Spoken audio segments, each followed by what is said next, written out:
Bien, esta es entonces la síntesis que hoy elegimos. Una crisis transversal. Eso es lo que uno entiende humildemente que está sufriendo, que estamos sufriendo los argentinos y las argentinas. A veces la pregunta que surge es si son las crisis económicas las que producen luego crisis en términos sociales, en términos culturales, en términos políticos, en términos institucionales. O si muchas veces una profunda crisis cultural, por ejemplo, puede tolerar determinado modelo económico que luego genera consecuencias en lo social. Sería una discusión de a ver en dónde empieza, dónde está la punta del ovillo.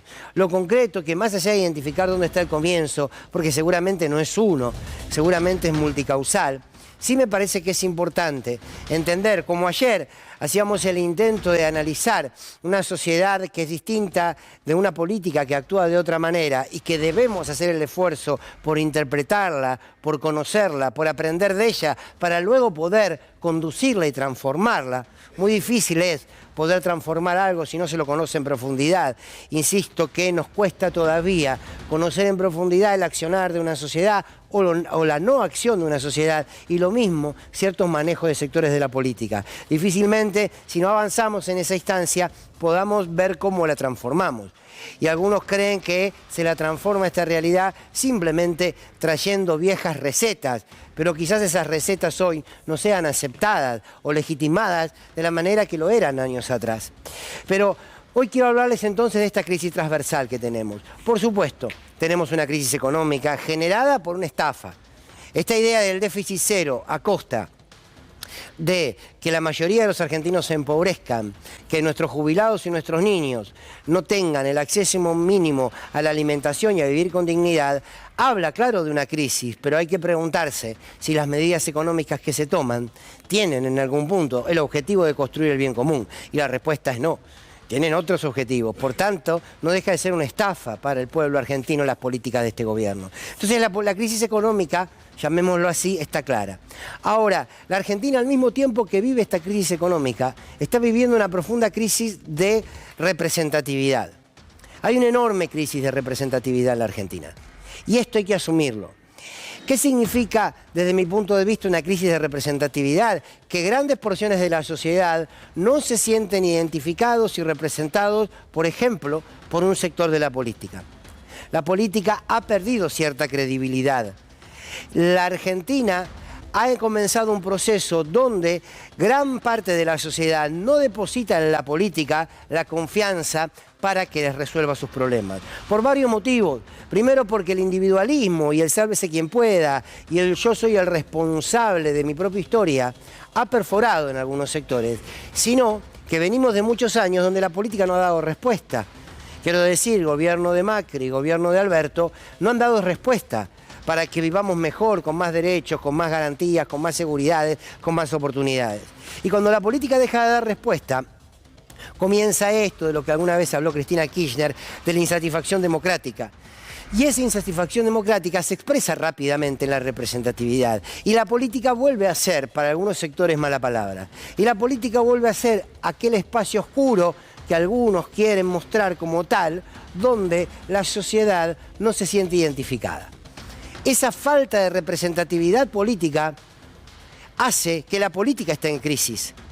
Porque cuando una democracia empieza de alguna manera a deslegitimar el instrumento por excelencia para vivir en una democracia legítima, que es la política, estamos en serios problemas. Y esa crisis es real. Y no responde a una crisis en relación a los nombres. Porque mucha gente se siente representado por Axel Kicillof, por Cristina Kirchner, algunos se sentirán representados por algún gobernador, qué sé yo, como Quintela en La Rioja, algún gobernador de cualquier otra provincia. Por supuesto que sí, que existen y que están. Pero masivamente la Argentina estaba en una instancia que ayer Nicolás Caropresi de la UTEP, que estuvo aquí con nosotros, decía, me parece con mucha nitidez, que el 19 y 20 de diciembre del 2001, de alguna manera, se repitió en la Argentina y se repitió en el voto a Milei. Y es cierto, el voto a Milei sigue siendo el voto, de alguna manera, de que se vayan todos. Un Milei que se presentó ante la sociedad como aquel que venía a destruir todo lo establecido, fue de alguna manera el que se vayan todos. Esa implosión, decía ayer Caro Presi, esa implosión existió. Y esa implosión, de la mano de una crisis económica y una crisis política, hace que la sociedad entre en un proceso que desde mi punto de vista es un proceso de quietud muy preocupante. ¿Hay un problema de representatividad sindical? Sí, también la hay. En muchísimos sectores, no en todos, siempre lo aclaro, no generalizo. Hay muchos sindicatos que representan a sus trabajadores y trabajadoras, hay otros que no. ¿Por qué no? Porque sus dirigentes han pasado gobierno tras gobierno, se han acomodado gobierno tras gobierno, sin embargo, sus bases, cuando tuvieron que ir a votar, votaron a Milei, muchos de ellos.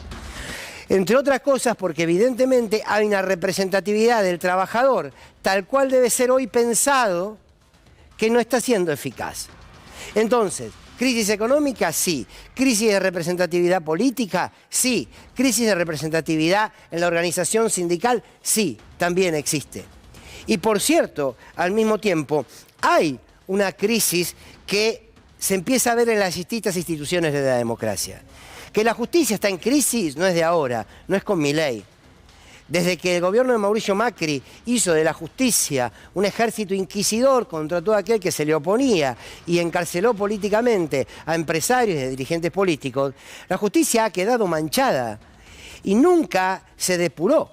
Ningún sector de la justicia se depuró. Entonces, claramente hay una crisis en la justicia, no solamente en un caso de corrupción vinculado a un funcionario. Nos vamos al caso Loan en Corrientes y vemos cómo actuaron unos fiscales y vemos que se pasan de la justicia provincial a la justicia federal y no se termina de resolver. Y las denuncias siguen tardando años y años para que se lleguen a juicio, cuando seguís teniendo la mayoría de los presos en la Argentina sin sentencia firme. Y esto no es desde ahora. Y una Corte Suprema que todavía no tiene la totalidad de sus miembros y que además son todos hombres. ¿La justicia está en crisis? Sí, está en crisis como institución, pero también está en crisis como valor. El valor de la justicia, el valor de lo justo, parece que también entró en crisis. Porque muchos han intentado hacernos creer que lo justo es lo que a mí me corresponde por lo que yo hice en la vida. Y en realidad la justicia tiene que ver también con una construcción colectiva. Lo justo no es solamente a partir de lo que yo pude hacer, sino a partir de que todos los que están a mi alrededor pueden hacer, porque vivimos en una misma comunidad, al que algunos crean que la salida sigue siendo lo anticolectivo y lo individual. Entonces, la pregunta es, ¿tenemos una crisis de valores? También sí hay una crisis de valores. ¿Por qué hay una crisis de valores, entre otras cosas? Porque la crueldad se ha institucionalizado y por lo tanto, aquello que desde lo macro se ve como hechos de crueldad termina legitimando a la actividad cotidiana. Si un presidente de la nación es capaz de dejar de dar medicamentos a gente que tiene enfermedades graves, o por ejemplo, y hoy lo vamos a tratar, hubo testimonios en el programa del Gato Silvestre sobre los electrodependientes que están teniendo problemas graves con la energía y de ellos depende su vida. Y vos ves que a ese gobierno no le importa al mismo tiempo dar alimentos a quienes lo necesitan. Ese nivel de crueldad tan magnificado, tan evidente, tan pornográfico, de alguna manera hace que pequeños hechos crueles de la vida cotidiana, en pequeñas empresas, en pymes, insisto, en el día a día, terminan siendo menores, terminan siendo insignificantes, porque ese monstruo es tan grande, se lo devora tanto todo y tan rápido, y que muerda un poquitito, no pasa nada. Entonces, claro que también hay una crisis de valores. Y las instituciones de la democracia, cuando vos ves una legislatura donde algunos diputados recibieron dádivas a cambio de un voto, cuando ves que algunos los mandaron de embajador no sé a dónde a cambio de un voto, o cuando ves que otros senadores llegaron a la banca en una lista y después votaron en contra de los intereses de aquellos que los han elegido, no solamente es una crisis de representatividad, esa crisis de representatividad genera una crisis en las instituciones. ¿Hasta qué punto entonces es confiable lo que sucede en un parlamento cuando aquellos que están ocupando esas bancas que llegaron de la mano de un voto determinado votan en contrario? Entonces todo eso está sucediendo junto hoy en la Argentina. La crisis institucional, la crisis de representatividad, la crisis política, la crisis económica, una crisis cultural muy fuerte. No solamente porque la cultura está siendo atacada por este gobierno y nuestra producción cultural está detenida, sino porque se está despreciando nuestra propia cultura. Y hay generaciones que están consumiendo, de alguna manera, esa lógica de desprecio por lo propio, por la cultura que nos representa, por nuestra idiosincrasia, por nuestra forma de ser, al fin y al cabo, como país y como nación. Esta realidad es la que nos hace ver que tenemos una Argentina desarmada y que de esta Argentina no se sale con un triunfo electoral. Por supuesto, el triunfo electoral de la oposición, creo yo, es necesario y es urgente, pero sí advierte que tiene que ser de la mano realmente de una transformación profunda y real a partir de una crisis que es transversal. A partir de una crisis que nos dice, como ayer decíamos, que tenemos una sociedad que es mucho más tolerante al horror de lo que era antes. Una sociedad que permite ahora discutir determinadas cosas que antes eran una bandera de nuestra democracia, como por ejemplo el nunca más, el fueron 30.000. Hoy, gran parte de la sociedad se permite discutirlo. Hay un retroceso social que se expresa en lo político, pero que no es eminentemente político, o no es en todo caso solamente político. O pensamos que Milei es causa, o pensamos que Milei es consecuencia. Quiero decir, o Milei es el resultado de toda esa crisis que venía hace tiempo y se expresó en su elección, o podemos creer también que Milei lo empezó todo. Y la verdad es que no. En todo caso, Milei se paró sobre esa crisis de representatividad política, todo lo que les vengo diciendo, para hacer básicamente lo que tiene ganas. Entonces, la pregunta es, ¿cuánta es la tarea o cuál es la tarea, ya no solo de la dirigencia política, sino de cada uno de nosotros, hombres y mujeres de a pie, para entender que hay resoluciones de las crisis cotidianas, insisto, y no hablo de la crisis económica en soledad, que genera una tarea que nos invita a ejercer lo que somos, actores sociales y políticos, por acción o por omisión, lo somos. ¿Hay una educación que está en crisis? Claro que sí. ¿Porque está desfinanciada? Sí, claro. Ahora, está desfinanciada, pero también necesita una transformación en lo educativo que tenga una mirada social que no termina... Bueno, podemos recorrer todos los espacios que se quiere. Es transversal. Por tanto, debe ser transversal la convocatoria para reconstruir esto. No hay posibilidad de pensar que en la Argentina se puede salir a partir de un solo nombre, de un hombre o de una mujer. Si ese hombre y esa mujer no son capaces de construir una unidad en la discusión para construir una síntesis que permita luego una unidad de acción de la mano de políticas claras. Ya vimos los resultados de lo que era querer salir del desastre de Macri simplemente con una alianza electoral. Entonces, estos tiempos son tiempos donde poner en discusión esto. ¿Cuándo lo vamos a hacer? Y no es ganemos y después vemos.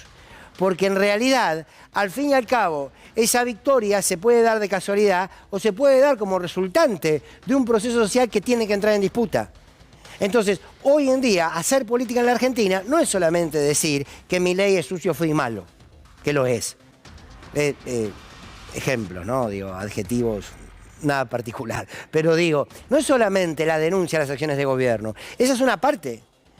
La otra tiene que ver con poner en discusión la educación que tenemos y cómo defendemos la educación pública, no como estandarte, sino como política. Y cómo defendemos la salud pública, no por una bandera de que lo público siempre va a estar perfecto, sino hacerlo perfectible cada vez más. Entonces, esa transversalidad en la crisis me da la impresión que lo que nos exige es ese rol activo. No el rol de, che, esperemos que tal sea el candidato o que tal sea la candidata para resolver esta situación. No, nuestra juventud está en crisis. Y no está en crisis porque una porción de ella votó a Milei. Está en crisis porque no tiene acceso al trabajo digno. Está en crisis porque muchas veces tiene un salario, pero no le alcanza. Está en crisis porque muchos los están educando en para qué vas a estudiar si el negocio está en hacerte youtuber. Está en crisis. Bueno, ¿cuáles son las políticas hacia eso?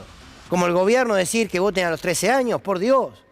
Dejen a las infancias en paz, Quieren meter presos a los pibes de 13 años y a las pibas, quieren hacerlo votar a los 13 años, pero mientras tanto no se preocupan si comen y no se preocupan si educan. Entonces dejemos en paz a la infancia que sea infancia, a la niñez que sea niñez y garanticémoslo de esos derechos que deben tener. El voto y todo lo demás surgirá después. Será parte de un proceso. Pero cuando empezamos a ver todo aquello que conforma esta sociedad, nos damos cuenta que está en crisis. Entonces a veces cuando uno se pregunta cómo se confronta, cómo se oposiciona a este gobierno demencial, y se oposición construyendo desde la base misma lo antagónico a lo que este modelo quiere. Por lo tanto, la necesidad de construir una nueva sociedad para que esa sociedad le exija otro rol a la política, para que esa sociedad le exija de otra manera a la justicia, para que esa sociedad le exija de otra manera a los medios, porque los medios y los periodistas también estamos en crisis, ¿eh? También. Entonces, o esperamos que las transformaciones se den desde una cúpula hacia abajo, o entendemos que en el abajo todavía hay mucho por hacer y que eso no depende de un partido político, no depende de un dogma, no depende de un hombre o una mujer, depende de toda una sociedad que al fin y al cabo es la que elige estar en silencio, estar en la inacción, mientras hay un gobierno que se lleva puesto todo o entiende que desde su propio territorio hay mucho para construir. Y eso, insisto, es necesario, porque no hay líderes que puedan transformar una patria si no hay una sociedad que los empodera porque cree en ellos. Y no hay líder que pueda consolidarse en el poder si no logra interpretar a esa sociedad en sus distintos procesos históricos. No es posible hoy un dirigente político que no interprete que los jóvenes tienen distintas lecturas, que hay otros lenguajes, que hay otra manera de entender el Estado. Insisto, como decía ayer y termino con esto, no es cuestión de enterrar nada, pero es saber que hoy hay que embarrarlas en otros barros y que nos tenemos que meter hasta acá en esos otros barros. No meternos hasta acá para pedirle a otro que venga o a otra que venga a salvarnos, sino para decirle, mirá todo lo que tenés, mirá todo lo que estamos dando pelea. Y ayer lo decía aquí Nicolás Caropresi cuando dijo, nosotros no vamos a parar en nuestra lucha para que haya comida en los comedores y para que la economía popular crezca. Nosotros no vamos a parar, nosotros vamos a seguir. Bueno, esas son las construcciones subterráneas. Quizás sea eso. En el paisaje hoy está Milei. Hoy hay una oposición medio que no entendemos bien cómo se mueve. Pero lo que está claro es que siempre el pueblo ha marcado la historia cuando ha decidido salir de lo subterráneo. ¿Saben qué fue el 17 de octubre? ¿Saben por qué el 17 de octubre partió a la historia argentina en dos? Por supuesto porque nace el peronismo, pero sobre todo porque cuando Perón sale de ese balcón, se encuentra con un pueblo que vivaba su nombre, pero al mismo tiempo con una oligarquía que decía, ¿y todos estos negros de dónde salieron? Al día de hoy que todavía no lo entienden. Bueno, habrá que empezar a salir, ¿no? Habrá que empezar a emerger como el agua y meterse en cada rincón, me parece. Buenas noches, bienvenidos y bienvenidas. Esto es Sin Lugar para los Débiles. Bienvenidos, esto es Está Pasando y se conoce a esta hora la cifra de la inflación correspondiente al mes de junio de este 2024, 4,6%. Este es el aumento conforme al índice de precios al consumidor respecto de mayo. Obviamente el incremento es del 4,6% y estamos hablando de un 271,5% interanual, acumulando una alza de casi el 80% en el primer semestre de 2024. Sofi, una cifra que el gobierno esperaba, ¿no? Una inflación por debajo de 5 puntos, ¿verdad? Así es, Caro, un adelanto del gobierno, de Caputo, de Milei incluso, adelantaron que en junio el dato de inflación iba a estar por debajo del 5% y así fue finalmente por debajo de las proyecciones del mercado, que recuerden que esperaban un 5,2% las consultoras y los bancos para junio. Finalmente 4,6% fue la inflación de junio. Les voy a contar que este es, digamos, el primer, sí, podemos decir el primer mes en la era Milei en el que la inflación crece y no decrece. Claro. Veníamos en una inflación descendente, recordemos, del 25,5 al 26, al 13,2, al 11, al 8,8, al 4,2 en mayo, y ahora volvemos a subir un escalón chiquito, porque es chiquito la verdad, del 4,2 al 4,6, pero se corta la tendencia descendente de la inflación. ¿Por qué? Y esto lo van a ver muy claramente cuando repasemos los sectores o las subas sectoriales más fuertes. Por el impacto de las tarifas en el mes de junio principalmente. Caro, 14,3% fue lo que subió, por ejemplo, el rubro vivienda, agua, electricidad, gas y otros combustibles. Entonces, ¿podemos ver el desagregado? Me parece que tenemos, bueno, siempre les contamos en la página del INDEC, y esto está al alcance de todos, tenemos la posibilidad de desagregar ítem por ítem. ¿Qué pasó con alimentos, Sofi? mira, Caro, a ver, lo estamos viendo en vivo, obviamente. Sí, claro. Mira, alimentos lo tenemos, espera que no lo encuentro, Bebidas alcohólicas, alimentos y bebidas, ¿dónde estamos? Acá, alimentos y bebidas no alcohólicas 3%, por debajo de la inflación mensual. Es un relativo buen dato, así como siempre señalamos que a la inversa sería un mal dato, porque siempre contamos que cuando los alimentos suben más que la inflación, esto repercute más en los hogares de menores ingresos porque tienen que destinar una porción mayor de esos ingresos, que son más chicos que el resto de la población, para poder pagar algo tan básico como los alimentos. Repaso rubros, Caro, entonces. 14,3% esto de que les contaba de vivienda, agua, electricidad, o sea, el tema tarifario ahí principalmente. Bueno, lo dice de hecho el INDEC, dice la división de mayor aumento en el mes fue vivienda, agua, electricidad y gas, por las subas en las tarifas de electricidad y gas y en alquiler de la vivienda. Restaurantes y hoteles siguen con un 6,3% y educación 5,7%, dice, por subas en todos los niveles de enseñanza. Sigue recreación y cultura con un 5,6%, comunicación 5,3%, salud 4,7%. Después viene el índice general y por debajo transporte, alimentos, bienes y servicios, prendas de vestir, que históricamente, no sé si históricamente, pero en los últimos años podemos decir que era de lo que más subía, ¿no?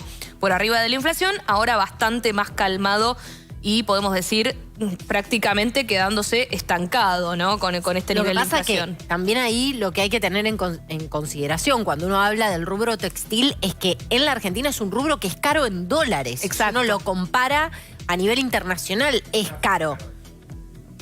Sí. No. Es un robo absoluto. Un robo absoluto. Sin dudas hay algo ahí que está totalmente descalabrado. Probablemente tenga que ver con Gonza, las restricciones ahora lo vamos a sumar a Gonza, las restricciones también a las importaciones y demás, pero digo, Sofi, claramente me parece que el sector textil está acusando recibo de que no hay consumo, ¿no? A ver. ¿Le puedo contar una cosa muy también complicada? Los alimentos para el caso, ¿no? Digo, Claro, lo que pasa que ahí, Sofi, es, digamos, como vos bien marcás, ¿no? Hay demandas que son bastante inelásticas, digo, es y aún difícil.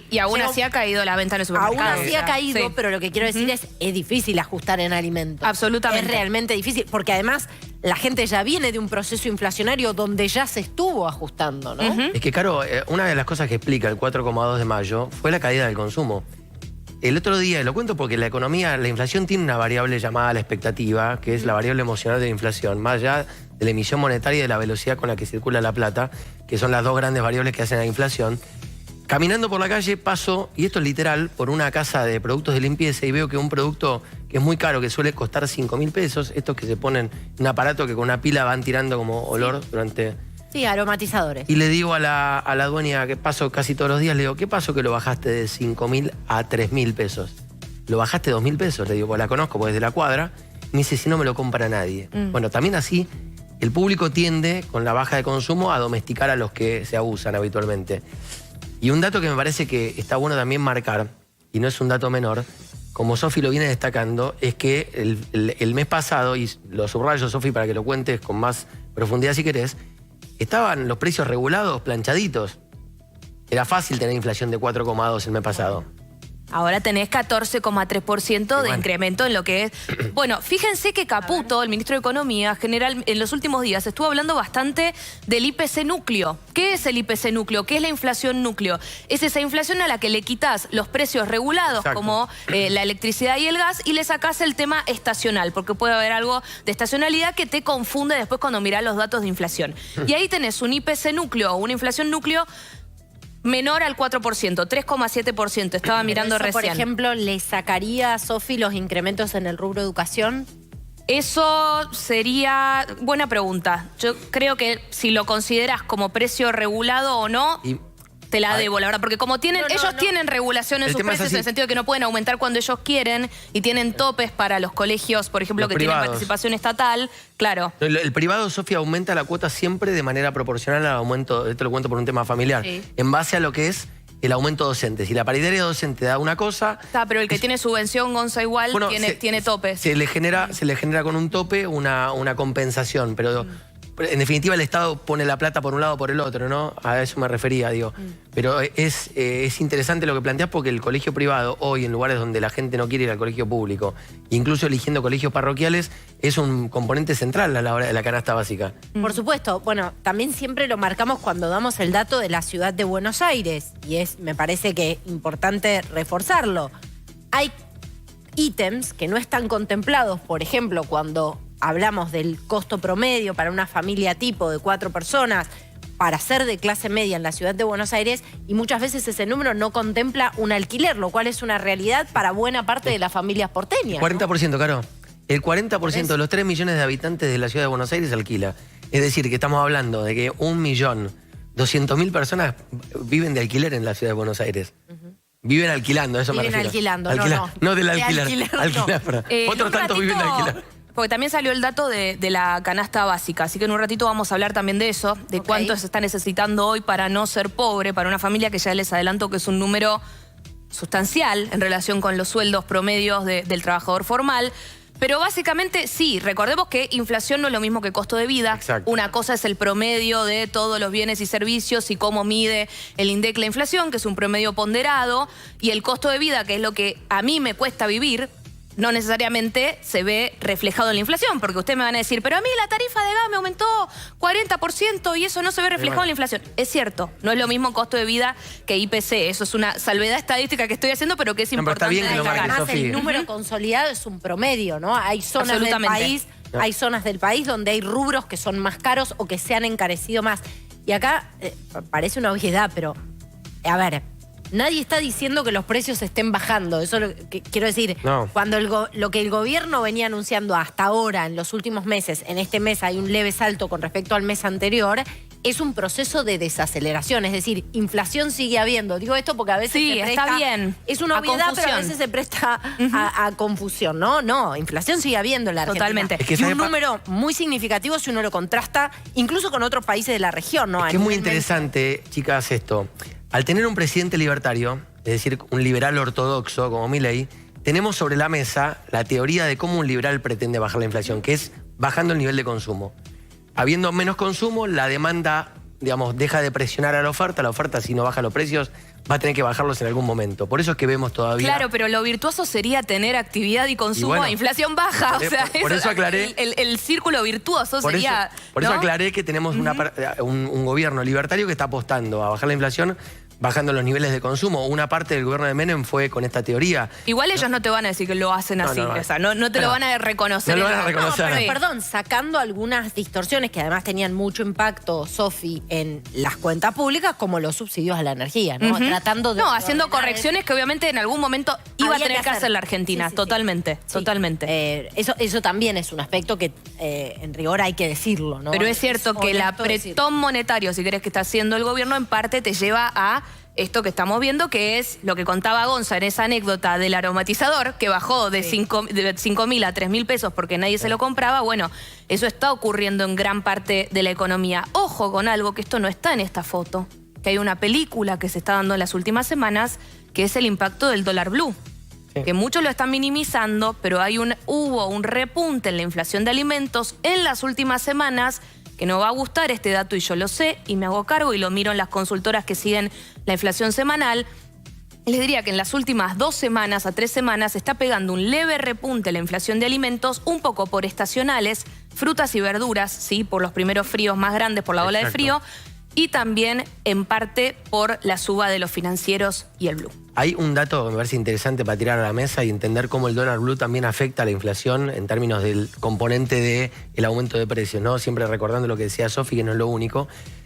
Y es un debate que hemos tenido mucho en este mismo programa, de hacer política comparada con el momento en el cual Remeslenikov, en la transición de lo que fue el cierre de la gestión de la Rúa, con todo el conflicto que eso desató, y el comienzo de la gestión Duhalde, esos primeros meses, de subir la tasa de interés para seducir a la gente, a todos los argentinos, a ir a buscar rentabilidad en pesos, hizo posible que el dólar no se vaya al techo, ¿no? Digo, cuando yo le planteaba esto a Sofi con mucho tino siempre me dice, claro, no estaban las LELIQ en ese momento. Claro, eran Ahora la panoramas pregunta distintos, es, sí. ¿no valía la pena jugar un poco más? Porque hoy la tasa está muy Pero baja. mirá que ahora empiezan a jugar un poco más, ¿eh? La tasa Porque está bajísima, Sofi. ellos van a ir a una tasa real positiva, esto te lo puede confirmar cualquiera del gobierno. Quieren empezar a remunerar, se lo pide el fondo al gobierno, el gobierno lo quiere hacer, quieren empezar a remunerar más al que tiene pesos. ¿De qué manera?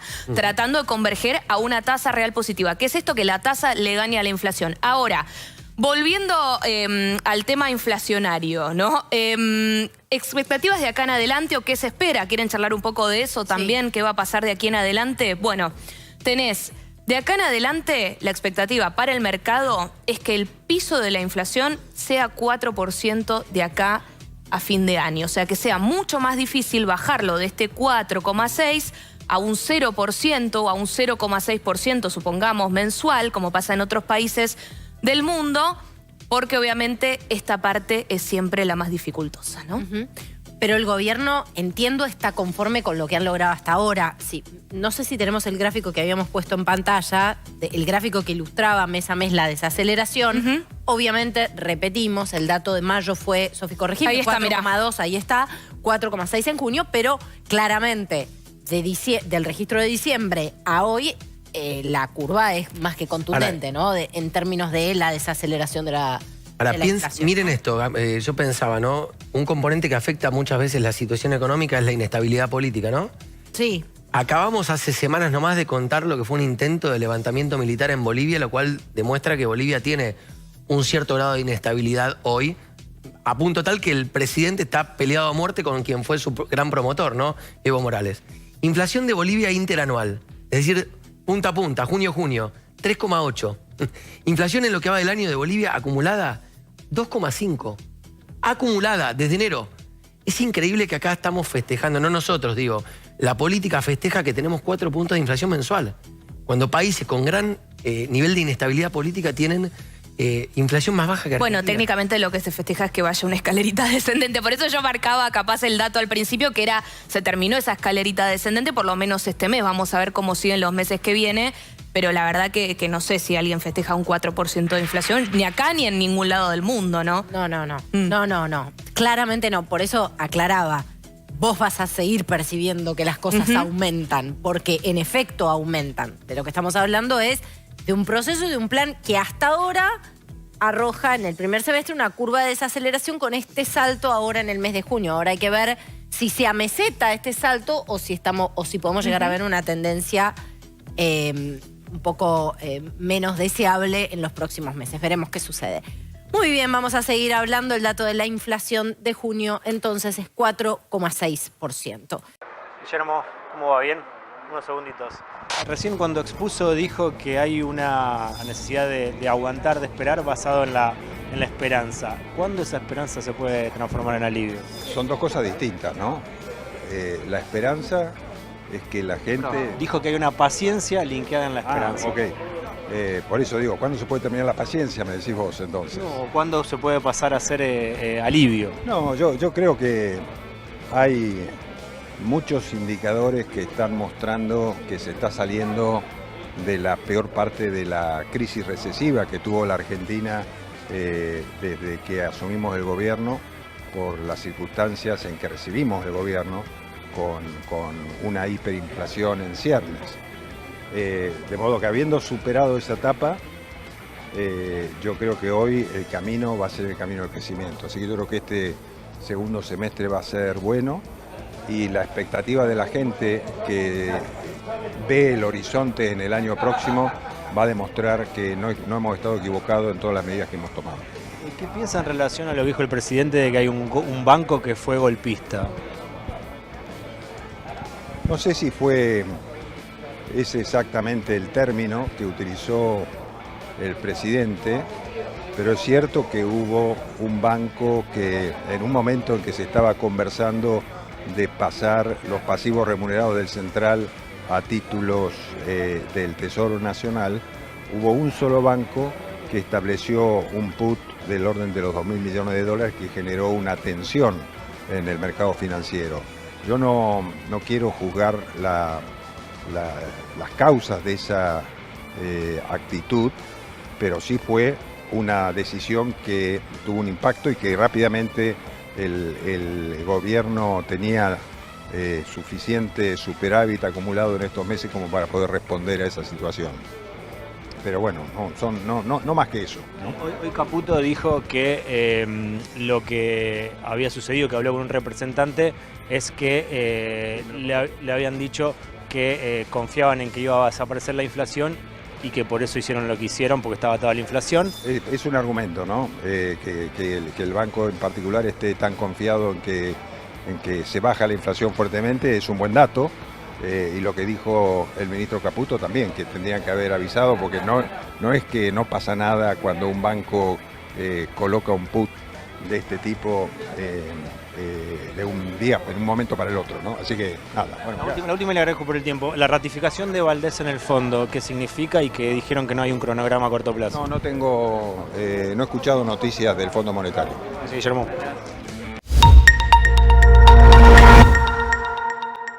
Buenas tardes, Rubén. Se compra con lo que se puede y en muchos casos en cuotas. Adriana, vos como encargada, ¿notás esto? Hola, buenas tardes. Sí, lamentablemente algo que era impensado, hoy se compra la carne en cuotas. ¿Cuántas? Yo trabajo o suelo trabajar en 2 cuotas, pero me han pedido hasta 3 cuotas, que si le podía hacer si era alguna compra un poco más grande, y sí, lo hago. Tienen, sí, un 10% de recargo al ser en cuotas, que es lo mínimo, trato de recargar lo mínimo para compensar parte de lo que se lleva al banco, ¿no? A ver si coincidís conmigo. ¿Viste que ya no hay olor a asado en las calles? ¿Por qué crees que pasa esto?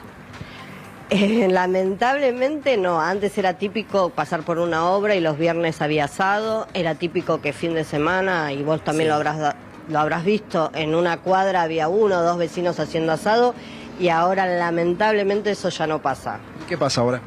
Y ahora se hace el asado para alguna ocasión especial, un día del amigo, que a lo mejor se juntan entre varios y compran, porque sigue siendo una opción que al argentino le gusta la carne y sigue siendo dentro de todo económica, digamos, en comparación, o sea, a unas pizzas si las tenés que salir a comprar, ¿entendés?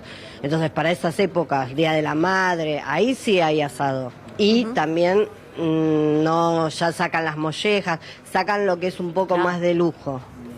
La molleja carísima. Eso sería un lujo ya, sí. ¿Cuánto hace que tenés carnicería? Y que en la carnicería ya hace 10 años estamos. ¿Qué notas en el último tiempo? ¿Qué compran los argentinos o las argentinas? Y lamentablemente, o sea, el consumo de carne bajó muchísimo, la gente se tira más al pollo, que es más económico, y como segunda opción el cerdo.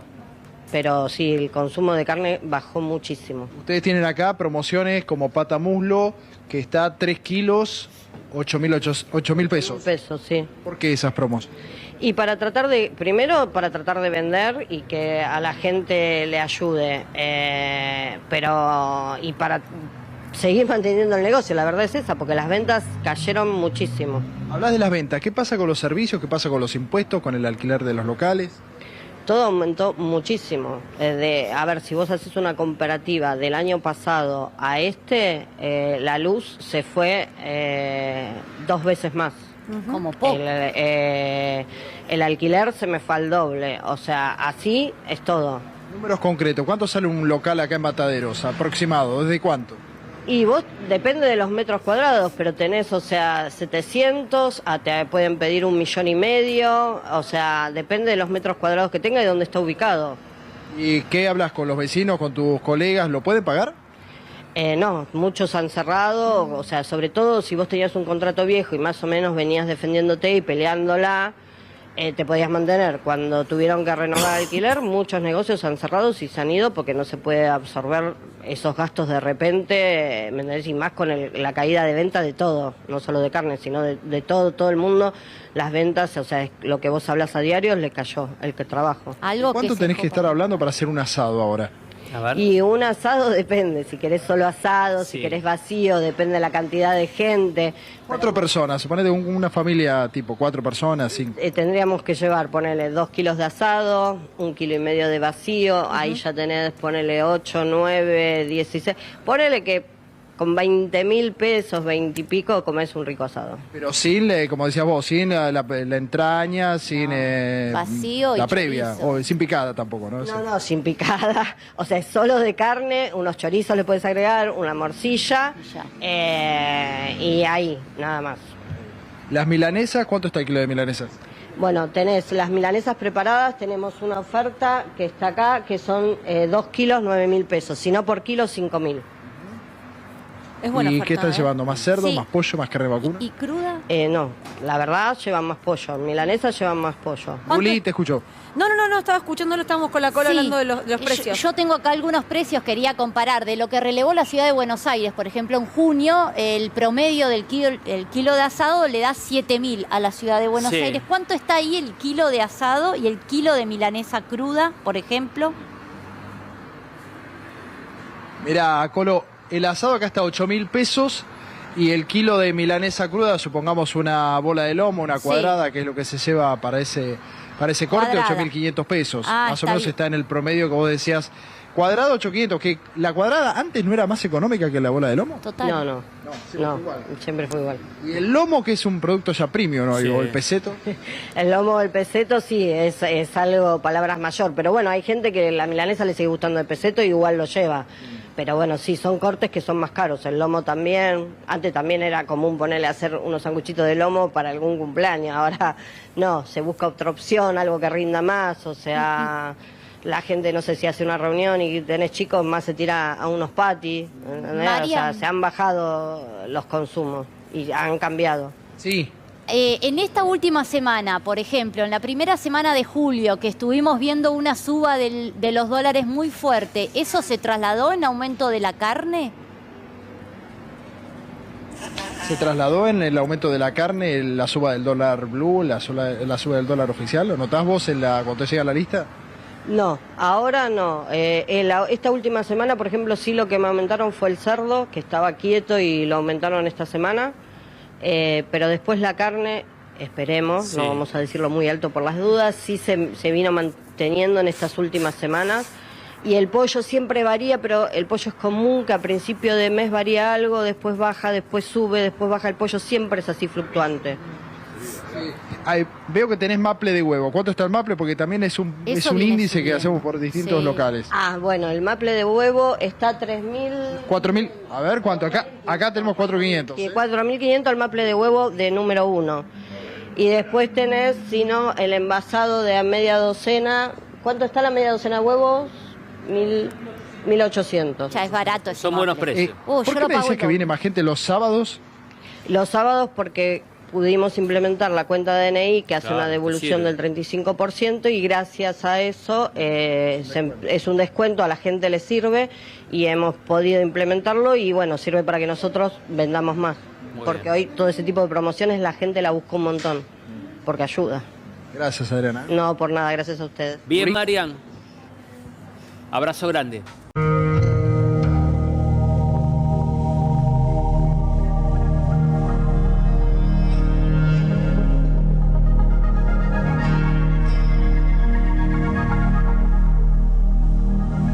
Estamos en el distrito de Real del Padre, del departamento de San Rafael, en la provincia de Mendoza, porque a nuestras espaldas está la fábrica de dulces Canale, que funciona desde 1942 y que el último viernes terminó de despedir al último empleado porque cierra sus puertas y ha dejado a más de 60 familias sin trabajo producto de la recesión.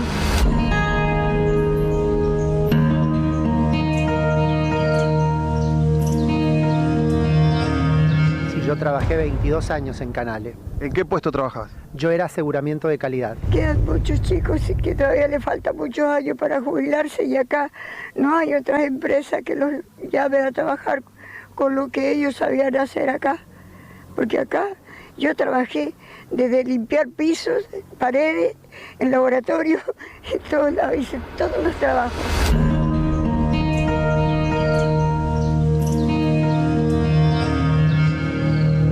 trabajaba de mantenimiento y soy calderista.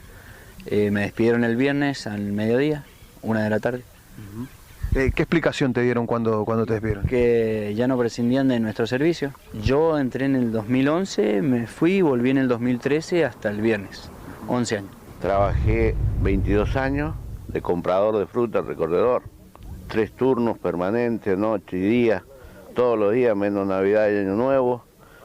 Se le dio mucha vida al pueblo. Digamos que hay muchos compañeros que son sostén de familia, tienen 4 o 5 niños y que llegue así de la empresa y te digan que prescinden de tu servicio, es complicado llegar y tener que saber que con 40 y pico años tenés que salir a buscar otro laburo es complicado, digamos, más en un pueblo como Real del Padre, que no hay mucha fuente de trabajo.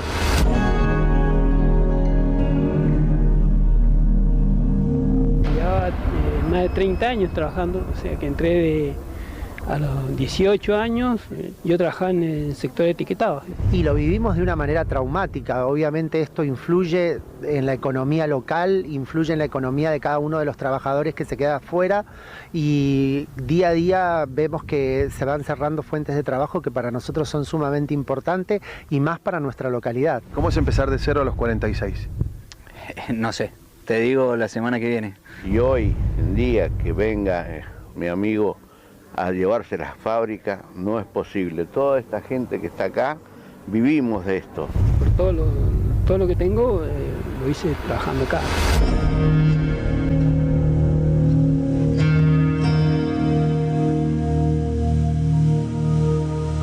Los hemos visto desde chico acá, trabajar junto con nosotros.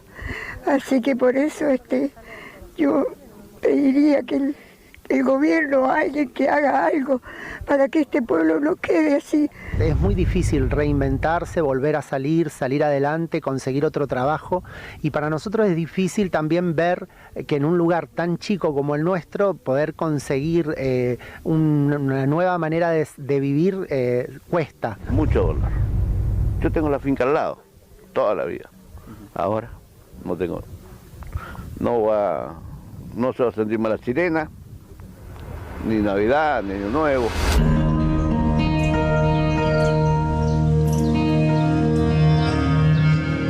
Por la edad mía, ¿no? 48 años, no lo toman en cualquier lado. Así que yo calculo que me voy a tener que ir de este pueblo. Me iré solo, después me iré ya a mi familia, pero me voy a tener que ir, ¿no? O sea... Que no merecemos esto, que quede la gente sin trabajo, los negocios sin poder vender, porque esta gente era efectiva, bueno, y todos aportábamos acá algo en los negocios o en todas las cosas, en los servicios. Nos hicimos nuestras casas. Yo tuve 3 hijos, los 3 hijos míos trabajaron acá.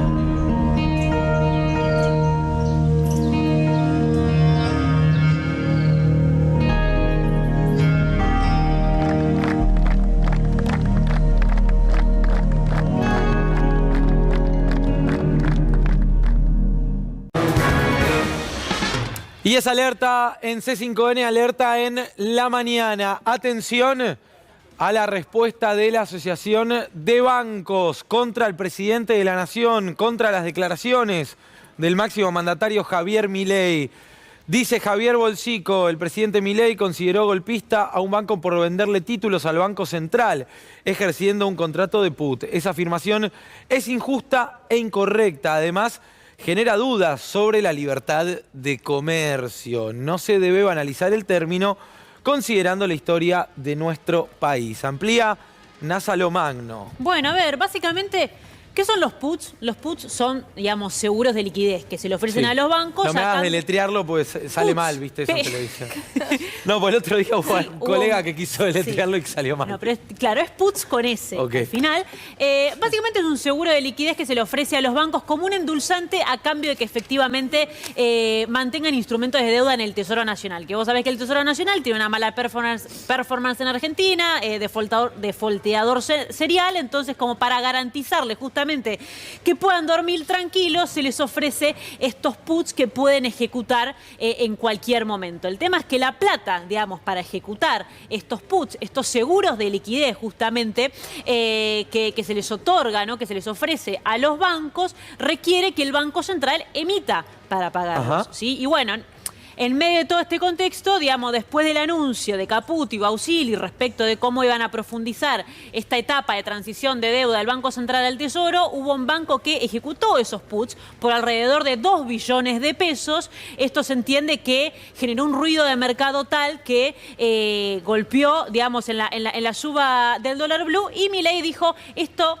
Bueno, se trata justamente de una acción golpista. La cuestión es que sale entonces nada más y nada menos que el presidente de la Asociación de Bancos Argentinos a decirle esto al presidente Javier Milei respecto de sus declaraciones. Y esto pasa ahora en la mañana.